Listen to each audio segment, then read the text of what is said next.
श्रीमती मीराबाई ने कभी ठाकुर जी से अपने लिए जिद ही नहीं करी कि मुझे मिलो या मुझे दर्शन दो। गाती थी पर जिद नहीं की कभी। एक होता है कहना, एक होता है निवेदन करना, और एक होता है हट करना, जिद करना। मीराबाई ने जिद नहीं की। और एक बात कहें आपको, किसी भी वैष्णव भक्त ने जिद नहीं की।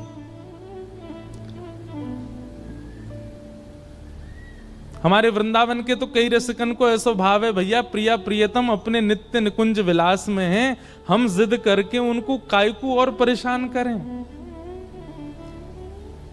हमारे वृंदावन में एक स्थान है कोकिल साई। वहां के महाराज जी तो अपने ठाकुर जी का किसी को दर्शन ही नहीं कराते थे। स्वामी श्री अखंडानंद जी महाराज ने कहा, आप अपने ठाकुर जी का किसी को दर्शन क्यों नहीं कराते? तो कोकिल साईं कहते, बोले संसारी लोग हैं, इन पे मांगना ही आता है। और छोटे छोटे प्रिया प्रियतम अपने नित्य निकुंज विलास में हैं, अब उनसे वो वैसे ही इतने संकोच में रहते हैं, और हम लोग जाके उनसे कुछ मांग लेंगे तो और कितने संकोच में आ जाएंगे। इसलिए भैया हमारा वृंदावन मांगवे को स्थान है ही ना है, देवे को स्थान है। स्वयं को दे दो। पूरी दुनिया में आप मांगिए। हमारे पंजाब में इतनी देवियां, इतने सुंदर सुंदर स्थान, हिमाचल में इतने सुंदर सुंदर स्थान महादेव के, देवियों के, सब पूरे भारत भरे पड़े इन स्थानों से। क्यों? सब जगह मांगो, लेकिन वृंदावन में जाके तो दे दो, मांगो मत। ऐसा श्री वृंदावन। आज नरसिंह मेहता चूके नहीं, ठाकुर जी से, महादेव से कह दिया, आपको जो अति प्रिय है वो मुझे दो। महादेव पहले तो संकुचित हो गए, बोले ये क्या मांग रहे हो? लेकिन ये उनके पूर्व जन्म के भजन का प्रताप है। मुचकुंद के स्वरूप में किए गए भजन का ये बल था कि महादेव की कृपा हुई, और महादेव ने कृपा करके निक शांति रख लो भैया। अब जहां श्रोता बैठ जाएं, बैठन दो उनको। कथा सुनने वाले इनको उठानो नहीं चाहिए, अपराध लगे। तो क्या निवेदन कर रहे थे हम? हाँ, और फिर रास में प्रवेश हुआ। आज सुबह से विचार कर रहे थे कि महादेव की कृपा और किन पे हुई। हमारी पूनम दी तो कह रही, महाराज जी नरसिंह मेहता कई चरित्र चलने दो, पूरा चरित्र नरसिंह मेहता जी का कह दो। पर वो मन में बार बार हरिहर आ जाते हैं ना, तो बार बार ये लगती है कि दोनों के मिलन की कोई तो, हमको तो सुख मिलेगा, एक भक्त का ही चरित्र कह दें, आप लोग भी सुनते रहो, पर ये हरि और हर का मिलन भी तो हो ना बीच बीच में, उसके लिए तो फिर होना चाहिए। और फिर दूसरा नाम हमारे चित्त में आया, जहां हर ने हरि से मिलवाया, ऐसे वृंदावन के रस उपासक, और जिन्होंने वृंदावन रस को सबसे ज्यादा अपनी वाणी में गाया। वैसे तो सबने गाया, पर विख्यात भाव से सबसे ज्यादा जिनका रस पूरा विश्व ने आस्वादन किया है, ऐसे हुए श्री हरिराम व्यास। कौन है? हरिराम व्यास। श्री हरिराम व्यास जी महाराज श्री विशाखा सखी के अवतार। निकुंज में दो सखी प्रधान हैं, एक श्री ललिता जी और दूसरी श्री विशाखा जी। श्री ललिता जी हमारे ब्रजमंडल में स्वामी श्री हरिदास जी के रूप में प्रकट हुई, और श्री विशाखा जी हमारे ब्रजमंडल में श्री हरिराम व्यास जी के रूप में प्रकट हुए। इन कुंज की दो अली हैं, दो सखी हैं। वास्तव में ठाकुर जी को किशोरी जी को निहारनो प्रिय है। बहुत ध्यान से सुनियो सब लोग। ठाकुर जी की नित्य उपासना क्या है? किशोरी जी को निहारना, बस। पर किशोरी जी की नित्य उपासना ठाकुर जी को निहारना नहीं। चाहती तो हैं, चाहती तो नित्य ठाकुर जी को निहारना है, पर ठाकुर जी इतने व्यस्त हैं कि किशोरी जी भी थोड़ा संकोच करती हैं। और दूसरी बात, दूसरा कारण हमारे ब्रज का आ जाता है कि किशोरी जी चाहती तो ठाकुर जी को निहारना है, लेकिन कहीं ठाकुर जी ज्यादा फूल नहीं जाएं, ज्यादा कहीं इतरान नहीं लग जाएं, इसलिए जानबूझ के निहारती नहीं है। ठाकुर जी हमारे कैसे नेक, अगर किशोरी जी बड़ाई कर दें तो ठाकुर जी फूले नहीं समा में। नेक अगर ज्यादा निहारन लग जाए तो ठाकुर जी स्वयं ही काजर लेके हमें अपनी बिंदी लगा ले, मुझे नजर लग जाएगी आपकी।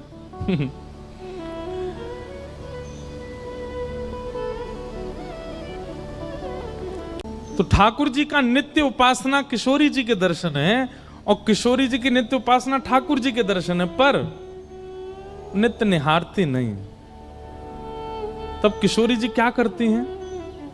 उस सन्मुख बैठा करके श्री ललिता जी को देखती हैं और विशाखा जी को देखती हैं।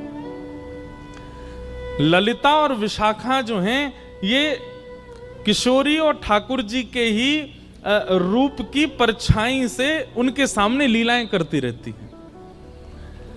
जैसे जब जब श्याम सुंदर की याद आती है तब तब ललिता विशाखा लीला करती हैं और लीला करके किशोरी जी को दिखाती हैं। ललिता जी श्री किशोरी जी बनती हैं और विशाखा जी श्री श्याम सुंदर बनती हैं, और ये दोनों लीला करके दिखाती हैं। उसी से किशोरी जी का मन प्रसन्न होता है।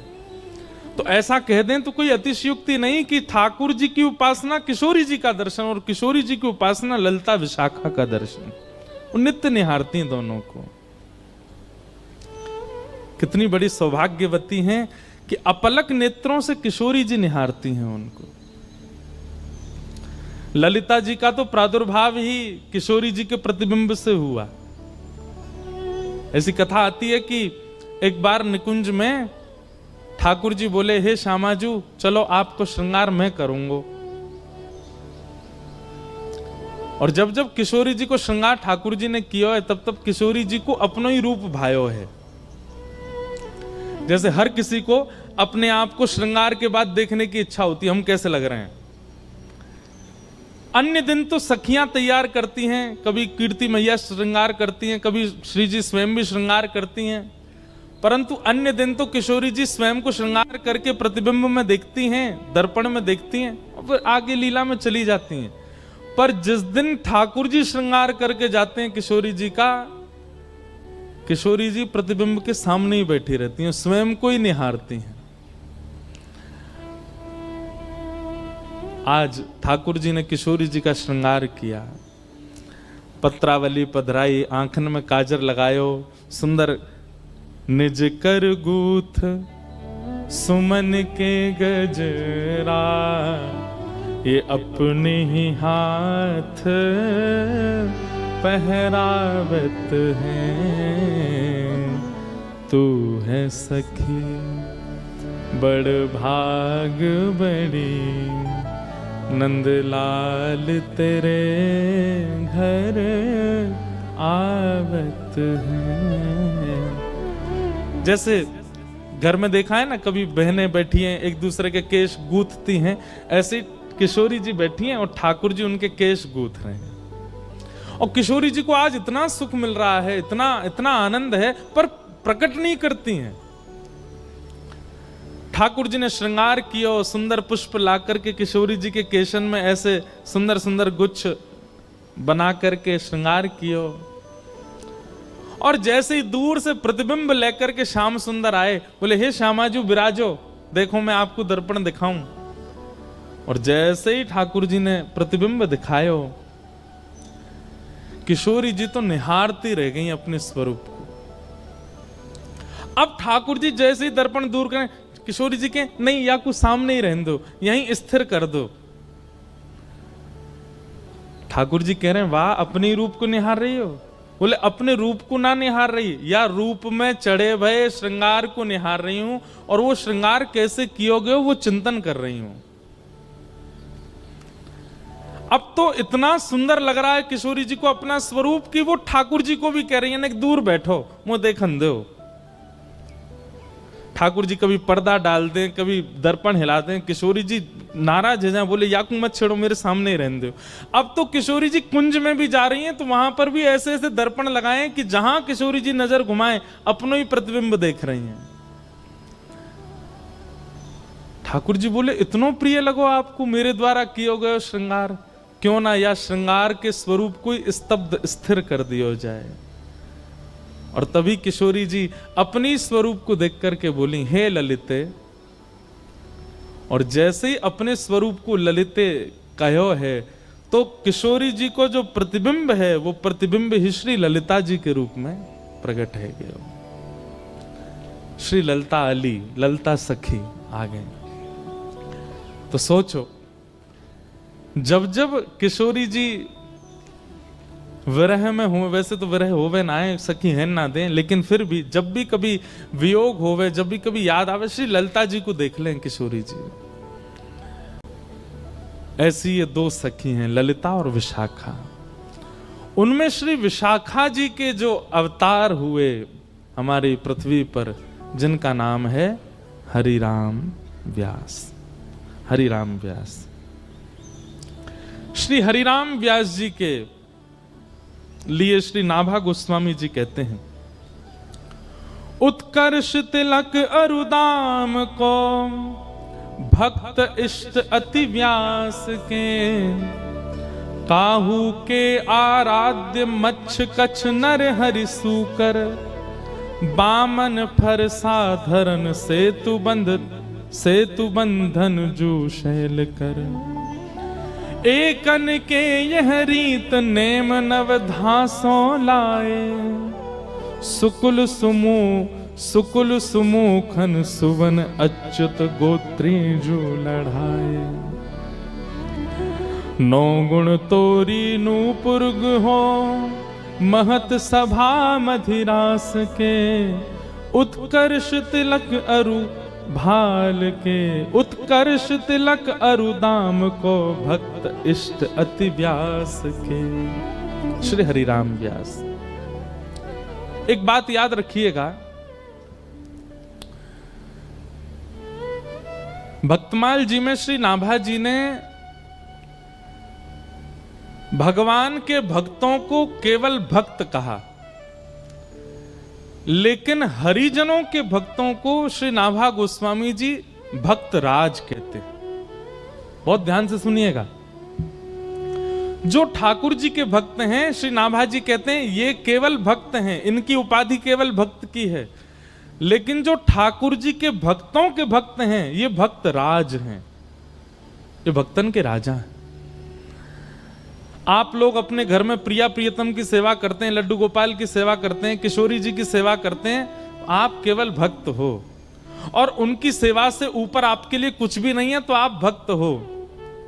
लेकिन अमृतसर में कोई ब्रजवासी आ जाए और आप मचल जाओ, आपके नेत्र तड़पने लग जाएं, आपको हृदय व्याकुल हो जाए, आपके मन में इच्छा हो कि बस कैसे हम जामे जाके उनके दर्शन कर आए, नए कुंते मिले आए, उनको अपने हाथ की कचुबनी सामग्री पवाए, उनके बैठ के दो वचन सुनियाए। ठाकुर जी से भी अति प्रेम यदि हरिजनों से है तो श्री नाभा जी आपको भक्त राज कहेंगे, ये भक्तन के राजा। और एक बात हम आपसे स्पष्ट कह दें, ठाकुर जी से प्रेम करना सहज है, पर हरिजनों के प्रति प्रेम होना ये सबसे कठिन है। हरिजनों से प्रीति नहीं हो पाती, हरिजनों के प्रति वैसा प्रेम नहीं हो सकता। और वाकई लैया भी अगर आपको प्रयास करना हो, देखो एक बात हमारी बात बहुत ध्यान से सुनिएगा, एक तो सामने कैमरा वाले भैया ने बैठ जाओ, अगर तुम्हारा कैमरा स्थिर है गो तो हमें देखे ही ना रहे बेचारे। जय हो। तो ठाकुर जी की सेवा बहुत सरल है। सवेरे 7 बजे मंगला करते हो, किसी दिन 8 बजे कर दोगे तो ठाकुर जी नाराज नहीं होंगे, और काऊ दिना 5 बजे ही कर दोगे तो भी ठाकुर जी नाराज नहीं होंगे।